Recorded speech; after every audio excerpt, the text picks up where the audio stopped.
With all this, my blessing, I give humble thanks. Time to eat. Itadakimasu. And so, for that celebration, let's take off these brills and just talk about that. Is it for Toriko, and we are gonna wrap it up with his iconic line later on. And what can we say? Well, I do not know. Was it good? Nah. Was it bad? Who knows? Was it satisfying? I don't think so. But either way, in this chapter we unfortunately do not see the rest of the characters, but we do that Take's dream is finally fulfilled about be giving to children, while their other childhood friends has decided to become a chef teacher in front of others. While Komatsu and Toriko still decides to hunt for new ingredients using golden tools into space. And Komatsu meet up Toriko again exactly the same time way they met the first time, Toriko fishing. So and Toriko begins to talk about the new gourmet satellite, and that was an artificial created of gourmet matter that apparently Denito had originally created for preparing planets for food. And he begins to talk about how the story about the demon swallowing the sun may not have been a myth after all, because according to what Toriko have learned from his appetite demons, the gourmet astronomy research team, um, is that the Milky Way is more akin to a family table where a couple of people sitting eating. Not the planet, but something else. And these people were apparently called the family, and the reason why everything existed. And the gourmet explosion, they were once separated when the gourmet Big Bang happened. They were the blue, black, red, white, and green, and were apparently the human reincarnation from them were very likely Akashia and his family. So, the father was the black, the mother was the white, the eldest was the red, the second was the green, and the third son was the blue. So yeah, and so they talk about that,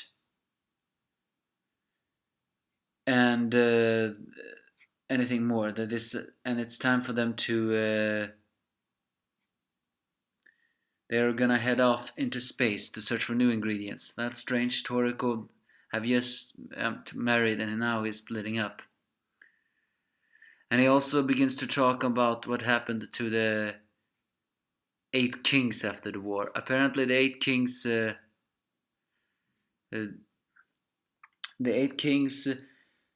survived thanks to the power of you know what. But since they lost, they have now been forced to step down because apparently an 8 king can only be an 8 king if it's undefeatable. So new beasts are fighting, including the regal mammoth, which, by the way, is very strange. I know it's powerful, but its capture level were pretty low compared to them. And unfortunately, the other 4 Heavenly Kings are not joining them because they're already on their journey, with Coco and Zebra searching the final piece. So, with a new model, they decides to travel into space. As the narrator says, someone once said that somewhere in this universe exists a place filled with sweet, sweet planets that look like Shiratama Dango. They're called Shiratama planets. And in the crater of the giant planet elsewhere, bubbling sherbet flows out endlessly. And there is a galaxy with Cosmo Mammoth herd, each being the size of an entire sun. And somewhere within a space apparently that only appetites may enter exists unknown, unforeseen, slumbering, waiting. And inside new ingredients are constantly being born and raised. But every now and then a gourmet god will slip in and sneak out with one of these ingredients. Once there was a gourmet paradise where all those gods lived, the farthest land, which was what we have heard so many times. They are unimaginable, wondrous ingredients of the gods, endlessly spill out and overflow. The people of the world held these beliefs in their heart and stomach, as they dream of one day eating them all.